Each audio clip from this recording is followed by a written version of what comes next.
I had to do a lot more mind reading when I got to, dating Japanese women.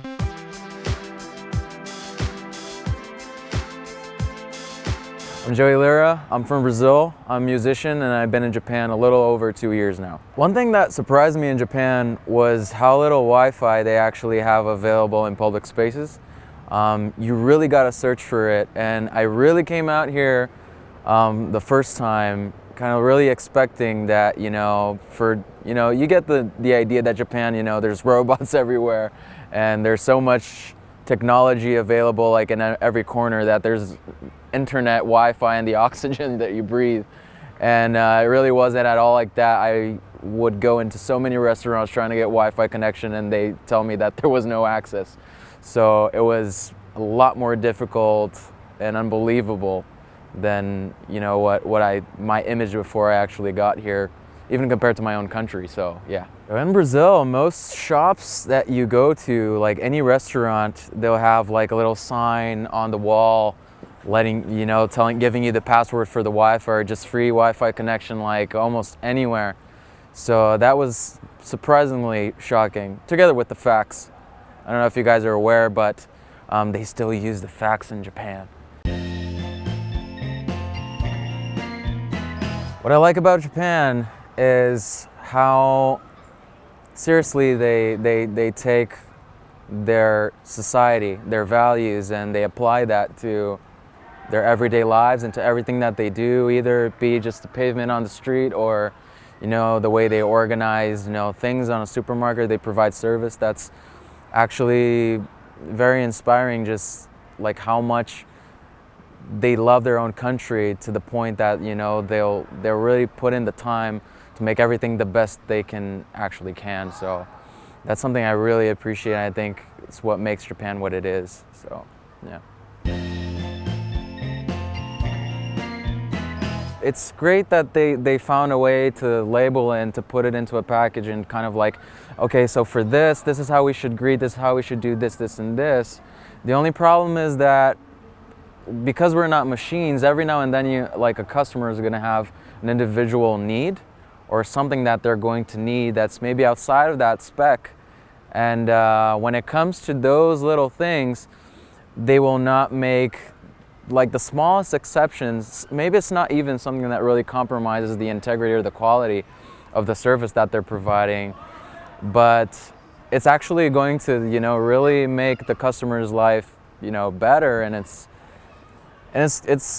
just simple things as just really acknowledging that you're dealing with another person, a human, and not everyone's gonna have like the same necessity, or every now and then somebody's gonna come along, they're gonna need, I don't know, maybe like, could you put some barbecue sauce inside of my mac chicken or something like that?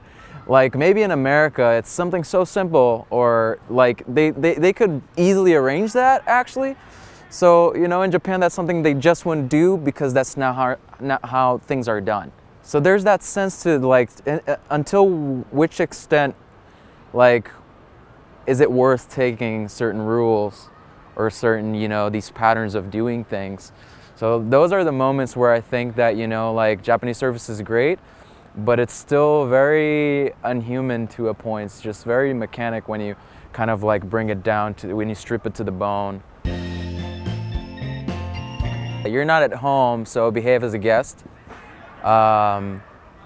If you're here for short-term stay, if you're here in the long run, from personal experience, I think the more you assimilate the culture from the place, the less you'll suffer, because the more you put on resistance, life, like day-to-day life, is just going to be pretty tough, because you can choose to isolate yourself into a bubble in the Brazilian community with other Brazilian people, but then it's kind of like you're just wasting your time. You either be back home or you just be here and just really embrace it.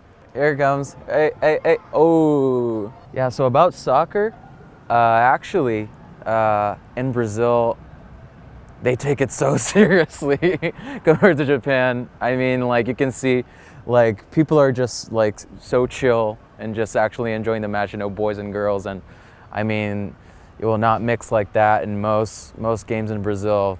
guys are gonna go, people go pretty hard there, so. And we play barefoot. It's a very easy place to live. And I'm not going into maybe like work culture or what it's like inside of Japanese companies or businesses or just what the relationship with the employers are like. I just mean like everyday life, like transportation and supermarkets, and even like I was with a friend the other day. He was buying flowers for his mom's birthday, and I was scared the girl was gonna chop off her fingers getting that arrangement done. She did it so quick, because there's that understanding, I think, from like all the workers and everything that goes around in the city, that it's not just about doing it, it's doing it the best you can in the shortest time. So like life really goes on here like quick and convenient and easy and practical. So actually I was quite surprised because it was my first summer in Japan, I remember, and I was walking down the street, and this mother was walking with a little kid, and he looked at my arms and he saw my tattoos, and he looked at his mom and he said, "Ayashi toka," and so Ayashi would be just suspicious, strange, something like that, or not strange, suspicious, shady. And I was really surprised. I wasn't upset at the kid. I was upset that that kid, that kind of prejudice, no one's really born with it. So I was surprised that that kid at such a young age, he learned something like that from his parents, not how to discern people, not, based on other standards, but, on body art or something like that. So I think that was maybe like the only thing, to be honest.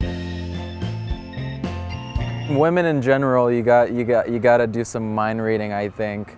I feel like maybe compared to Brazilian women, that was my personal experience. I can't generalize anything, but my personal experience, I think I had to do a lot more mind reading when I got to dating Japanese women, and it's in very subtle things.